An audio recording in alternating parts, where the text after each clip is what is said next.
தமிழ்நாட்டுல எல்லாமே சேஞ்ச் ஆயிடுச்சு. உங்க நகையையும் சேஞ்ச் பண்ணுங்க. உங்க பழைய நகைக்கு கிராமுக்கு 150 ரூபாய் கூடுதலா வாங்கி புது நகை எடுத்துக்கோங்க. அதே கம்மி சேதாரம் தான் உங்க லலிதால மட்டும்தான். ஆச்சி மசாலா. எந்த சமையலும் ருசி தேடும் ரகசியம் 20 ரூபாய். ஹாலிடேஸ்னாலே அது நம்ம ஜிடி ஹாலிடேஸ் தான். GT Holidays, South India's #1 travel brand. You know you are special when you're with GT Holidays. என்ன சார் நிறைய காடு செப்புச்செடிகள் இருக்குது. அது நிறைய இஷ்டத்து காடா நீங்களா அடிச்சீங்களா?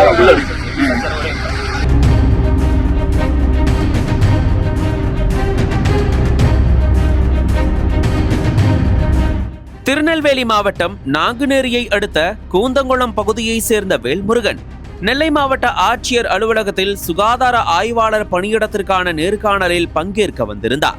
அப்போது அவர் அணிந்திருந்த காவல்துறை போன்ற பேண்ட், பெல்ட் மற்றும் ஷூ ஆகியவற்றை பார்த்த போலீசார் சந்தேகமடைந்து அவரது இருசக்கர வாகனத்தை சோதனை செய்ய தொடங்கினர். போலீசாரின் கேள்விகளுக்கு முன்னுக்கு பின் முரணான பதில்களை அளித்த வேல்முருகன், நான் சிபிஐ ஸ்பெஷல் ஆபீசர், விஜிலன்ஸ் உள்ளிட்ட மத்திய அரசின் பல்வேறு நிறுவனங்களுக்கு உதவி செய்து வருகிறேன் என்று கூறினார். இதனால் சந்தேகம் அதிகரித்த போலீசார் அவரிடம் தீவிர சோதனை மேற்கொண்டனர். சோதனையில் மத்திய அரசின் சிபிஐ, ஊழல் தடுப்பு ஆணையம் உள்ளிட்ட 10க்கும் மேற்பட்ட புலனாய்வு அமைப்புகளின் போலி அடையாள அட்டைகள், பத்திரிகையாளர் அடையாள அட்டை, தமிழக வெற்றிக் கழகம், அண்ணாமலை தொடங்கிய புதிய இயக்கம் உள்ளிட்ட பல்வேறு அரசியல் கட்சி அடையாள அட்டைகள் பறிமுதல் செய்யப்பட்டன. மேலும் சுகாதார ஆய்வாளர் பணிக்கான விண்ணப்ப படிவமும் அவரிடம் இருந்தது. இதையடுத்து வேல்முருகனை காவல் நிலையத்திற்கு அழைத்து சென்ற போலீசார் தொடர் விசாரணை மேற்கொண்டனர்.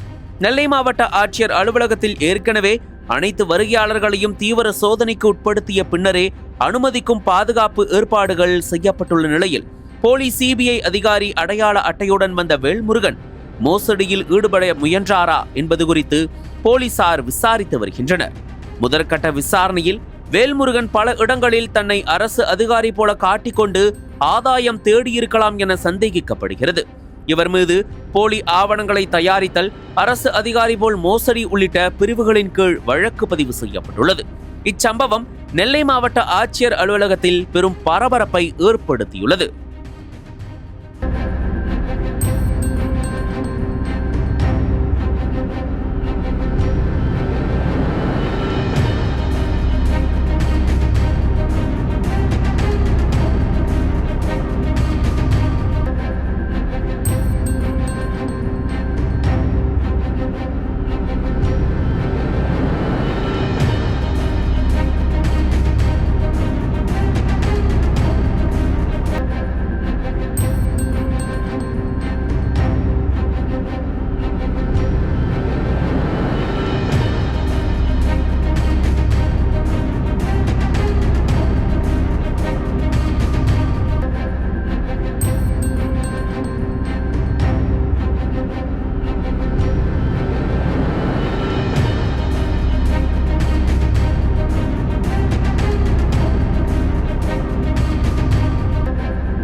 அனல் பறக்கும் செய்திகளை அப்டேட் செய்து கொள்ள நக்கீரன் களத்தை இப்பவே சப்ஸ்கிரைப் பண்ணுங்க.